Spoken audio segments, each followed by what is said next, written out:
ನಮ್ಮ ಕರ್ನಾಟಕಕ್ಕೆ ಸರ್ಕಾರ ಬೇಡ, ಬೈಕ್ ಟ್ಯಾಕ್ಸಿ ಬೇಡ ಅಂತ ಹೇಳಿದೆ. ಹಂಗಾಗಿ ಅದು ಬಂದ್ ಮಾಡಬೇಕು ಅಂತ ಕೇಳ್ಕೊತಿದೀವಿ ಸರ್.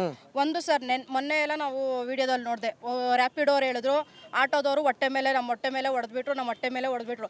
ಅದೇ ಬೈಕ್ ಟ್ಯಾಕ್ಸಿ ಬಂದಾಗ ಆಟೋದವ್ರು ಹೊಟ್ಟೆ ಮೇಲೆ ಹೊಡೆದ್ರಲ್ಲ ಸರ್, ನಾವ್ ಯಾರನ್ನ ಹೋಗಿ ನ್ಯಾಯ ನಾನು ಅದನ್ನೇ ಹೇಳ್ತಾ ಇದೀನಿ, ಇಬ್ರದು ಅದೇ ಹೊಟ್ಟೆ. ನಾವ್ ಯಾರನ್ನ ಹೋಗಿ ನ್ಯಾಯ ಕೇಳಿದ್ವಿ. ಅವರು ಏನ್ ಹೇಳ್ತಿದ್ದಾರೆ ಇವಾಗ, ಫುಲ್ಲು ಎಲ್ಲ ಆಟೋದವರೆಲ್ಲ ಅಡ್ಡಾಕ್ಬಿಟ್ಟು ನಮ್ಮ ಮೇಲೆ ಅಲ್ಲೇ ಮಾಡ್ತಿದ್ದಾರೆ, ಹೊಡಿತಿದ್ದಾರೆ, ಬೈತಿದ್ದಾರೆ ಅಂತ ಅನ್ಬಿಟ್ಟು. ಯಾರೋ ಸ್ವಲ್ಪ ಜನ ಮಾಡ್ತಿದ್ದಾರೆ, ಎಲ್ಲರೂ ಆತರ ಮಾಡ್ತಿಲ್ಲ. ಯಾರು ದಯವಿಟ್ಟು ನಿಮ್ಮ ಹತ್ರ ಕೇಳ್ಕೊಂತೀನಿ, ಯಾರು ಅವರಿಗೆ ಅಲ್ಲೇ ಮಾಡಬೇಡಿ, ಹೊಡಿಬೇಡಿ. ಅವ್ರು ಬೈಕ್ ಟ್ಯಾಕ್ಸಿ ಮಾಡ್ತಿದಾರ ನಿಲ್ಸ್ಬಿಟ್ಟು ಹೇಳಿ, ಹಣ ಮಾಡಬೇಡಿ, ಕಾನೂನು ವಿರುದ್ಧವಾಗಿ ಮಾಡಬೇಡಿ ನೀವು ಅಂತ ಅನ್ಬಿಟ್ಟು ಹೇಳಿ. ಅವರಿಗೆ ನಿಯಮಗಳನ್ನ ತಿಳಿಸ್ಕೊಡಿ.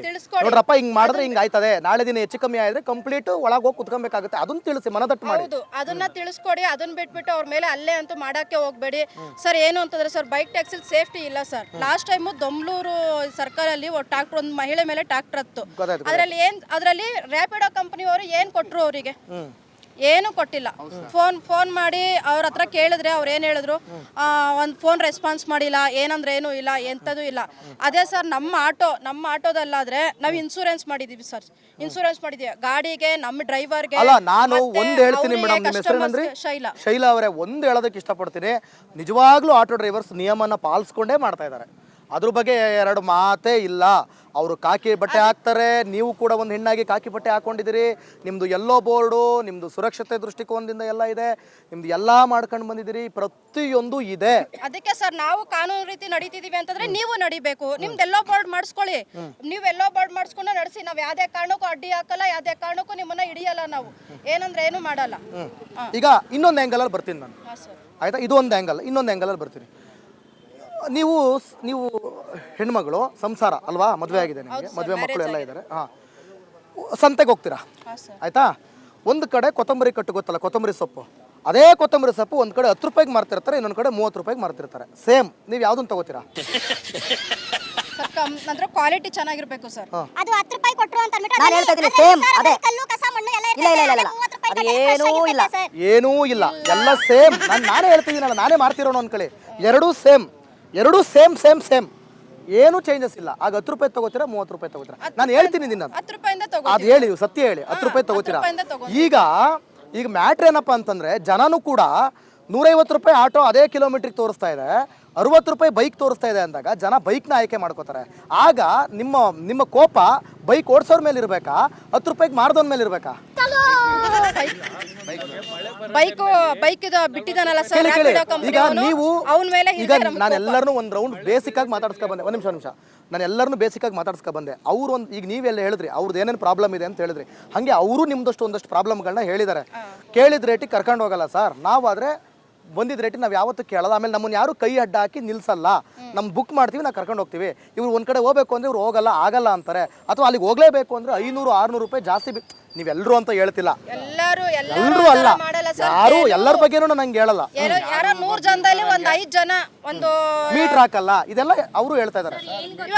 ಇವಾಗ ರ್ಯಾಪಿಡೋ ಇದ್ರಲ್ಲಿ ಆ್ಯಪ್ಗಳು ಇದೆಯಲ್ಲ ಸರ್, ಯಾರೂ ಬಂದ್ಬಿಟ್ಟು ನಾವಿರೋ ಹತ್ರ ಅವ್ರು ಬರಲ್ಲ, ಅವ್ರಿರೋ ಹತ್ರ ನಾವು ಹೋಗ್ಬೇಕು. ಈಗ ಮನೇಲೆ ಕುತ್ಕೊಂಡು ಬುಕ್ ಮಾಡ್ತಾರೆ, ಅಲ್ಲಿ ನಾವು ಹೋಗ್ಬೇಕು. ಇವಾಗ ನಾವು ರೋಡೆಲ್ಲ ನಿಲ್ಲಿಸ್ತೀವಿ, ಮೀಟರ್ ಹಾಕೊಂಡೇ ಓಡಿಸ್ತೀವಿ ನಾವು. ನಾವಿರೋ ಜಾಗದಲ್ಲಿ ಬಂದು ತಗೊಂಡೋಗ್ಲಿ, ಬರಲಿ ನಾವಿರೋ ಜಾಗಕ್ಕೆ. ಫಸ್ಟು ಏನು ಅಂತಂದ್ರೆ ರ್ಯಾಪಿಡೋ ಮತ್ತೆ ಊಬರು, ಓಲಾ ಎಲ್ಲ ಬಂದ್ ಮಾಡಿಸ್ಲಿ. ನಾವು ಇದು ಹಾಕೊಂಡೇ ಓಡಿಸ್ತೀವಿ, ನಾವು ಮೀಟರ್ ಹಾಕೊಂಡೇ ಓಡಿಸ್ತೀವಿ ಸರ್. ಈ ಖಾಸಗಿ ಸಂಸ್ಥೆಗಳನ್ನ ಒಂದ್ ವೇಳೆ ಕಂಪ್ಲೀಟ್ ಆಗಿ ಬ್ಯಾನ್ ಮಾಡಿದ್ರೆ, ನೀವು ಎಲ್ರೂ ಕೂಡ ನಿಯತ್ತಾಗಿ ನೀವು ಇಲ್ಲಿರೋರು ಬಿಡಾಕಿ, ಬರೀ ನೀವು ಮಾತ್ರ ಅಲ್ಲ, ಅಲ್ಲಿ ನೋಡ್ತಾ ಇರೋ ಒಂದ್ ನಿಮಿಷ ಅಲ್ಲಿ ನೋಡ್ತಾ ಇರೋ ಪ್ರತಿಯೊಬ್ಬ ಆಟೋ ಡ್ರೈವರ್ಸ್ ಕೂಡ ಕೇಳಿ ಸರ್, ಪಬ್ಲಿಕ್ ಕೇಳಿ, ಮೀಟರ್ ಹಾಕೊಂಡು ಓಡಿಸ್ಲಿ ಅಂತ ಪಬ್ಲಿಕ್ ಕೇಳಿ. ಎಲ್ಲ ಆಪ್ಗಳು ಬಂದ್ ಮಾಡಿ ನಾವು ಮೀಟರ್ ಹಾಕೊಂಡೇ ಓಡಿಸ್ತೀವಿ ಸರ್. ಅದು ಪಬ್ಲಿಕ್ ನಮ್ ಕ್ವಶನ್ ಮಾಡ್ಲಿ, ಮೀಟರ್ ಏನಕ್ಕೆ ಹಾಕೊಂಡು ಓಡಿಸಲ್ಲ ಅಂತ ಅನ್ಬಿಟ್ಟು ನಾವು ಕ್ವಶನ್ ಮಾಡ್ತೀವಿ. ಶೈಲಾ ಅವರೇ, ಒಂದ್ ನಿಮಿಷ, ನನ್ನ ಹತ್ರ ಒಂದಷ್ಟು, ನಾನೊಬ್ಬ ಈಗ ಪ್ರಯಾಣಿಕನಾಗಿ ಪ್ರಶ್ನೆ ಮಾಡ್ತೀನಿ. ನಾನು ಜರ್ನಲಿಸ್ಟ್ ಆಗಿ ಪ್ರಶ್ನೆ ಮಾಡಿದೆ, ರಾಪಿಡೋ ಕಡೆಯಿಂದ ಪ್ರಶ್ನೆ ಮಾಡಿದೆ, ರಾಪಿಡೋ ಅವ್ರ ವಿರುದ್ಧವಾಗಿ ಪ್ರಶ್ನೆ ಮಾಡಿದೆ, ನಿಮ್ಮ ಪರವಾಗಿ ಪ್ರಶ್ನೆ ಮಾಡಿದೆ, ನಿಮ್ಮ ವಿರುದ್ಧವಾಗಿ ಪ್ರಶ್ನೆ ಮಾಡಿದೆ. ಈಗ ಒಬ್ಬ ಪ್ರಯಾಣಿಕನಾಗಿ ಪ್ರಶ್ನೆ ಮಾಡ್ತೀನಿ ನಾನು. ಈಗ ನೀವು ಹೇಳಿದ್ರಿ ಪಬ್ಲಿಕ್ ಕೇಳಬೇಕು, ಪಬ್ಲಿಕ್ ಕೇಳಿದ್ರೆ ನಾವು ಮೀಟರ್ ಹಾಕೊಂಡು ಓಡಿಸ್ಬೇಕು ಅಂತ. ಈಗ ನನಗೆ ಎಲ್ಲೋ ಅರ್ಜೆಂಟಾಗಿ ಹೋಗ್ಬೇಕಾಗಿರುತ್ತೆ, ವೆರಿ ಸೀರಿಯಸ್ ಕಂಡೀಷನ್ನು. ಆಟೋ ನೋಡಿದ್ರೆ ಒಂದೇ ಇದೆ, ಅಣ್ಣ ಹೋಗ್ತೀಯ ಅಣ್ಣ ರಾಜಾಜಿನಗರ ಆಸ್ಪತ್ರೆ ಅಂತೀನಿ. ಇಲ್ಲ ಅಣ್ಣ ಹೋಗಲ್ಲ ಅಂತಾನೆ. ನಾನು ಹೋಗೋಣ ಅಂತೀನಿ. ಆಯ್ತು ಬಾಣ ಕುತ್ಕೋಣ, ಮೀಟರ್ ಹಾಕೋಣ ಅಂತೀನಿ. ಹಾಕಲ್ಲ ಅಂತಾನೆ. ಮೀಟರ್ ಹಾಕೋಣ, ನನ್ನ ಹತ್ರ ದುಡ್ಡಿಲ್ಲ ಅಷ್ಟೊಂದು. ಇಲ್ಲಪ್ಪ 500 ರೂಪಾಯಿ ಕೊಟ್ಟರೆ ಕೊಡು, ಬಿಟ್ಟರೆ ಬಿಡು, ಆಗಲ್ಲ ಅಂತಾನೆ. ನಂಗೆ ಬೇರೆ ಆಟೋ ಕಾಣಿಸಲ್ಲ, ನಾನು ಏನು ಮಾಡಲಿ? ಅಷ್ಟೊತ್ತಿಗೆ ಅಲ್ಲಿ ಏನೋ ಸೀರಿಯಸ್ ಕಂಡೀಷನ್ ಮುಗ್ದೋಗಿರುತ್ತಲ್ಲ. ಬರಬೇಕು ಆನ್ಸರ್. ಒಬ್ಬೊಬ್ಬರಲ್ಲಿ ಟ್ಯಾಲೆಂಟ್ ಇರ್ತದೆ, ಹಂಗೆ ಎತ್ತಿ ಕೊಡ್ಬೇಕು. ಏನಪ್ಪ ಇನ್ನೊಂದ್ಸರಿ ಹೇಳಪ್ಪ. ಸರ್ಕಾರನೇ ಒಂದು ಆ್ಯಪ್ನ ಬಿಡುಗಡೆ ಯಾವ್ದೋ ಮಾಡಿದಾರಲ್ಲಪ್ಪ ನಮ್ಮ ಯಾತ್ರೆ ಅಂತೇನೋ, ನಗರ ಮೀಟರ್ ಅಂತ. ಅದು ವೇಸ್ಟ್.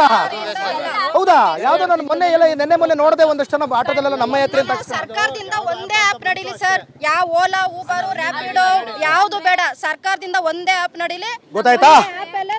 ಕೊನೆಗೆ ಮತ್ತೆ ಯಾರು ಬುಡಕೋಯ್ತು? ಒಂದ್ ನಿಮಿಷ, ಮತ್ತೆ ಯಾರು ಬುಡಕೋಯ್ತು?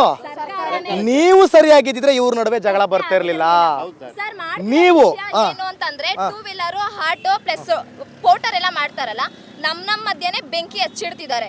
ನಾವು ಮಾತ್ರ ಇಲ್ಲಿ ದ್ವೇಷಗಳನ್ನ ಮಾಡ್ಕೊಂಡು ಸಾಯ್ತಾ ಇದೀವಿ, ಫ್ಯಾಮಿಲಿಗಳನ್ನ ತಬ್ಲಿ ಮಾಡ್ತಾ ಇದೀವಿ. ಸರ್ಕಾರ ಏನ್ ಮಾಡ್ತಿದೆ, ಯಾರೋ ಕೊಡೋ ಕಮಿಷನ್ ನ ತಗೊಂಡು ಕೂತು ತನ್ನ ಫ್ಯಾಮಿಲಿನ ಪ್ರೊಟೆಕ್ಟ್ ಮಾಡ್ತಿದೆ. ಇಲ್ಲಿ ನಮ್ಮ ಡ್ರೈವರ್ಸ್ ಫ್ಯಾಮಿಲಿನ ಪ್ರೊಟೆಕ್ಟ್ ನಿಮ್ಗೆಲ್ರಿಗೂ ಒಂದು ವಿಷಯ ಗೊತ್ತಾ? ಲೀನಾ ಅವರೇ, ಶೈಲಾ ಅವರೇ ಮತ್ತು ಎಲ್ಲ ಆಟೋ ತಂಡದವರೇ, ಅಗ್ರಿಗೇಟ್ ಕಂಪ್ನಿಯಿಂದ ಎಷ್ಟು ದುಡ್ಡು ಹೋಗ್ತಿರ್ಬೋದು ಸರ್ಕಾರಕ್ಕೆ ಅಂತ ನಿಮ್ಗೆ ಐಡಿಯಾ ಇದೆಯಾ? ಮತ್ತೆ ಹೆಂಗ್ರಿ ಬ್ಯಾನ್ ಮಾಡ್ತಾರೆ? ನೀವು ಕೇಳ್ತಾ ಇರೋದು ಹೆಂಗಿದೆ ಗೊತ್ತಾ? ಲೇಡೀಸ್ ಕೇಳ್ದಂಗೆ ಈಗ ಸಾರ್ ಬಾರ್ಗಳನ್ನೆಲ್ಲ ಬಂದ್ ಮಾಡಿ ಅಂತ. ಬಾರ್ ಬಂದ್ ಮಾಡಿದ್ರೆ ನಡೆಯುತ್ತೆ ನಿಮ್ಮ ಸಂಸಾರ, ಬಾರ್ ಬಂದ್ ಮಾಡಿದ್ರೆ ನಡೆಯಲ್ಲ ಅವ್ರ ಸರ್ಕಾರ. ಈಗ ಏನ್ ಮಾಡ್ತೀರಾ? ಏನ್ ಮಾಡ್ತೀರಾ ಹೇಳಿ? ನಾನು ಪ್ರತಿ ಒಂದು ವಿಚಾರದಲ್ಲೂ ಆಟೋ ಡ್ರೈವರ್ಸ್ ಪರವಾಗಿ ಮೊನ್ನೆ ನಿಮ್ದು ಗ್ಯಾಸ್ ರೇಟ್ ಎಲ್ಲ ಜಾಸ್ತಿ ಆದಾಗಲೂ ನಾನು ಕಾರ್ಯಕ್ರಮ ಮಾಡಿದ್ದೀನಿ, ಇದೇ ಆಟೋ ಡ್ರೈವರ್ಸ್ನ ಮಾತಾಡಿದ್ದೀನಿ. ರೀ, ನೀವು ಸರ್ಕಾರದವರು ಅವರಿಗೆ ಅಂತ ಏನ್ರಿ ಕೊಟ್ಟಿದ್ದೀರಾ? ಏನ್ರಿ ಮಾಡಿದ್ದೀರಾ? ಅದೇನೋ ಬಿ ಖಾತಾದಿಂದ ಎ ಖಾತಾ ಅಂತೆ. ಒಂದು ನರಿಗೆ ಗೊತ್ತಾದರೆ ನಾಯಿಗೆ ಗೊತ್ತಾಗಲಿಲ್ಲ, ಅದು ಒಂದು ಸಿಟಿಗೆ ಗೊತ್ತಾದರೆ ಹಳ್ಳಿಗೆ ಗೊತ್ತಾಗಲಿಲ್ಲ. 6ನೇ ಗ್ಯಾರಂಟಿ ಅಂತೆ. ಅಲ್ಲ ರೀ, ಕೊಡ್ರಿ ಇವರಿಗೆ ಗ್ಯಾರಂಟಿಗಳನ್ನ ಕೊಡ್ರಿ. ಇವ್ರು ನೋಡಿದ್ರೆ ನಿಮ್ಗೇನು ಅನ್ಸಲ್ವೇನ್ರಿ? ಇವ್ರು ನೋಡಿದ್ರೆ ಏನು ಅನ್ಸಲ್ವಾ ಇವ್ರನ್ನ? ಒಂದು DL ಮಾಡಿದಾರೆ ನಮ್ಗೆ. ಆ DL ನಲ್ಲಿ ಪ್ರತಿಯೊಬ್ಬರು ಬೇರೆ ರಾಜ್ಯದಿಂದ ನೀವು ಒಂದು ಮಾತು ಎತ್ತಾ ಇದ್ದೀನಿ, ಒಂದು ಮಾತಿಗೆ ಹೇಳ್ತಾ ಇದ್ದೀನಿ. ಬೇರೆ DL ನಮ್ಮ ಆಂಧ್ರ ಸ್ಟೇಟು, ನಮ್ಮ ರಿಲೇಶನ್ಶಿಪ್ ಅಲ್ಲಿ ಒಂದು ಆಟೋ ಡ್ರೈವರ್ಗೆ 15,000 ರೂಪಾಯಿ ತಿಂಗಳಿಗೆ ಬರುತ್ತೆ. ಹೌದಾ? 15 ತಿಂಗಳ ಇದು ಆಂಧ್ರನಲ್ಲಿ ಸರ್.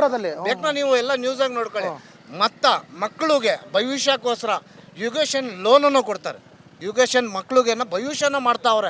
ರೇಷನ್ ಕಿಟ್ 60 kg ಕೊಡ್ತಾವ್ರೆ ಒಬ್ಬನಿಗೆ. ಆದ್ರೆ ನಮ್ ಕರ್ನಾಟಕದಲ್ಲಿ ಅವರೇ ಲೋನ್ ಕೊಡಿಸ್ಬಿಟ್ಟು ಕೊನೆ ನೀವು ಸಾಲ ತೀರಿಸ್ತದೆ, ನಿಮ್ ಗಾಡಿ ಸೀಸ್ ಮಾಡ್ಕೊ ಹೋಯ್ತಾರೆ. ಈಗ ನಮ್ಗೆ ಏನೇನು ರೂಲ್ಸ್ ಕೇಳ್ತಾರೆ, ಒಂದು ಯೂನಿಫಾರ್ಮ್ ಹಾಕೊಳ್ಳಿ ರೀ, ಕರೆಕ್ಟಾಗಿ ನೀವು ಒಂದು DL ಕೊಡ್ರಿ ಅಂತ ಕೇಳ್ತಾರಲ್ಲ. ಇಲ್ಲ, ಇದು ನಿಮ್ದು RC ಕೊಡಿ ಗಾಡಿದು, ಆ ಸೈಟ್ ನಂಬರ್ ಇಲ್ಲ, ಆ ಸೈಟ್ ನಂಬರ್ ಹಾಕ್ರಿ. RTO ಅವ್ರು ಕೇಳ್ತಾರೆ, ಇದು ಮ್ಯಾಟ್ ಇಲ್ಲ ಅಂತಾರೆ, ಚಿಕ್ಕದು ಮ್ಯಾಟು. ಅವ್ರಿಗೆ ಬಿಡ್ರಿ, ಲಂಚ ಮಂಚ ಸಿಕ್ಕಾಪಟ್ಟೆ ಶುರು ಆಗ್ಬಿಟ್ಟಿದೆ. ಗೊತ್ತಾಗಿದೆ ಅದು. ಸರ್ ಎಲ್ಲ ಒಟ್ಟಿಗೆ ಆದ್ರೆ ಈಗ ಎಷ್ಟು ಪ್ರಾಬ್ಲಮ್ ನ ಫೇಸ್ ಮಾಡ್ತಿದ್ದಾರೆ, ಇನ್ನಷ್ಟು ಪ್ರಾಬ್ಲಮ್ ಜಾಸ್ತಿ ಆಗ್ತಾ ಹೋಗ್ತಾ ಇದ್ರೆ DL ನ ಇಟ್ಕೊಂಡು ಡ್ರೈವ್ ಮಾಡೋದು ಬರುತ್ತೆ. ಅದೇ ವೋಟರ್ ID ನ ಇಟ್ಕೊಂಡು ವೋಟ್ ಮಾಡಿದ್ರೆ ಇರೋದಕ್ಕೂ ನಮ್ಮ ಡ್ರೈವಿಂಗ್ ಡಿಪಾರ್ಟ್ಮೆಂಟ್ ಅಲ್ಲಿ ಬರುತ್ತೆ. ಇದೇ ತರ ಪ್ರಾಬ್ಲಮ್ ಆಗ್ತಿದ್ರೆ ನಮ್ಮ ಡ್ರೈವಿಂಗ್ ಡಿಪಾರ್ಟ್ಮೆಂಟ್ ಅಲ್ಲಿ ಯಾರಿಗೂ ನ್ಯಾಯ ಸಿಗದ್ರೆ ಹೋಗ್ತಾ ಇದ್ರೆ ಯಾರೂ ಅಷ್ಟೇ ವೋಟ್ ಮಾಡಕ್ಕೂ ಯಾರು ಮುಂದೆ ಹೋಗಲ್ಲ. ಯಾಕೆ ಅಂತಂದ್ರೆ ಸರ್ಕಾರ ಅನ್ನೋದು ನಮ್ಮ ಡ್ರೈವಿಂಗ್ ಡಿಪಾರ್ಟ್ಮೆಂಟ್ ಅಲ್ಲಿ ನಿಮ್ಮ ಬಾಧೆ ಏನು, ನಿಮ್ಮ ಕಷ್ಟ ಏನು ಅಂತ ಒಂದು ಮಾತು ಇದುವರೆಗೂ ಯಾರು ಕೇಳಿಲ್ಲ. ಕೇಳ್ತಾರೆ ಬೈಕ್ ಟ್ಯಾಕ್ಸಿ ಬಗ್ಗೆ ಅಂತ ಕೇಳಿದಾಗ ನಾವು ಇದ್ರಲ್ಲಿ ಸೇಫ್ ಇಲ್ಲ ಅಂತಂದ್ರೆ ರಿಟರ್ನ್ ನಮಗೆ ಕ್ವಶನ್ ಮಾಡ್ತಾರೆ, ಆಟೋದಲ್ಲಿ ಸೇಫ್ ಇದೆಯಾ? ನಾವ್ ಹೇಳೋದು ಅವರು ಅದನ್ನೇ ಕ್ವಶನ್ ಮಾಡಿದ್ರು. ಅವ್ರಿಗೆ ಹೇಳಿದ್ರೆ ಅಲ್ಲ ರೀ, ಬೈಕು ನಾಳೆ ದಿನ ಹೆಚ್ಚು ಕಮ್ಮಿ ಆದ್ರೆ ಫಸ್ಟ್ ಕಾಲೋ ಕೈಯೋ ಮುರಿದೋಯ್ತದೆ, ಏನ್ ಮಾಡ್ತೀರಾ ಅಂದಕ್ಕೆ ಅವ್ರು ಏನಂದ್ರು ಗೊತ್ತಾ? ಎಲ್ಲರ ಹತ್ರ ಇವತ್ತು ಉತ್ತರಗಳಿವೆ, ನಾವೇ ಪ್ರಶ್ನೆ ಮಾಡೋಕ್ಕಾಗಲ್ಲ, ಆ ಮಟ್ಟಕ್ಕೆ ಉತ್ತರಗಳು ಇಟ್ಕೊಂಡಿದ್ದಾರೆ. ಸಾರ್ ಮೊನ್ನೆ ಅಹಮದಾಬಾದ್ನಲ್ಲಿ ಫ್ಲೈಟೇ ಬ್ಲಾಸ್ಟ್ ಆಗೋಯ್ತು, ನೀವೇನ್ ಮಾಡ್ಕೊಂಡ್ರಿ? ನಿನ್ ಕೈಲಿ ಏನಾದ್ರು ಮಾಡ್ಕೊಳಕಾಯ್ತಾ? ಹಣೆ ಬರ ಸರ್, ಅದು ಹಣ ಬರ ಅಂದ್ರು. ಆಂಧ್ರ ಗಾಡಿ ಇರ್ತದೆ, ಇಲ್ಲಿದ್ದು ರಿಜಿಸ್ಟರ್ ಹೆಂಗ್ ಆಗ್ತಾ ಇದೆ ರ್ಯಾಪಿಡೋದಲ್ಲಿ? ಹೌದಾ? ಅದೆಲ್ಲ ತಪ್ಪು. ತಪ್ಪಂದ್ರೆ ಪ್ರಶ್ನೆ ಮಾಡಿ ಫಸ್ಟ್ ಗೌರ್ಮೆಂಟ್ ಅವ್ರು ತಾನೇ ನೋಡ್ಬೇಕು. ಅವ್ರು ನೋಡ್ಬೇಕಲ್ಲ, ಅವ್ರು ನೋಡಲ್ಲ. ಆಂಧ್ರ ಗಾಡಿ ಇರ್ತದೆ, UP ಗಾಡಿ ಇರ್ತದೆ, ತಮಿಳ್ನಾಡು ಗಾಡಿ ಇರ್ತದೆ. ಆಮೇಲೆ ಇನ್ನೊಂದು ಹೇಳಕ್ ಇಷ್ಟಪಡ್ತೀನಿ, ನಮ್ಮ ಕನ್ನಡದವರು ನಾನು ರ್ಯಾಪಿಡೋ ಮಾಡ್ತಿದ್ರೆ ನನ್ನ ಸಪೋರ್ಟ್ ಖಂಡಿತವಾಗ್ಲೂ ಇದೆ. ಒಂದಷ್ಟು ಜನ ಕರ್ನಾಟಕದವರೇ ಇಲ್ಲ ರೀ, ಕನ್ನಡದವರೇ ಇಲ್ಲ, ನಮ್ಮವರಿಗೆ ಆಯ್ಕೆ ತಿನ್ನೋ ಪರಿಸ್ಥಿತಿ. 10 ಜನ ಕರ್ನಾಟಕ ಅವ್ರು ಇದ್ರೆ 90 ಜನ ಬೇರೆ ರಾಜ್ಯದಿಂದ ಬಂದಿರೋರು ಇರೋದು ಸರ್. ಇದ್ನಲ್ಲಿ ಇವಾಗ ತಮಿಳ್ನಾಡು ಗಾಡಿ ನೋಡಿ, ಹಿಡ್ದಿರೋದ್ ಗಾಡಿದಲ್ಲಿ 200 ಗಾಡಿದಲ್ಲಿನೂ 50-60 ಗಾಡಿ ತಮಿಳ್ನಾಡು ಗಾಡಿನೇ ಇರುತ್ತೆ. ಆಮೇಲೆ ಆಂಧ್ರ ಗಾಡಿನೇ ಇರುತ್ತೆ. ಇವಾಗ ನೀವೇ ಹೇಳಿ, ಈ ತರ ಇದ್ರೆ ಅವ್ರ ಗಾಡಿ ಓಡ್ಸಕ್ಕೆ ಪರ್ಮಿಷನ್ ಕೊಡ್ಬೇಕಾ?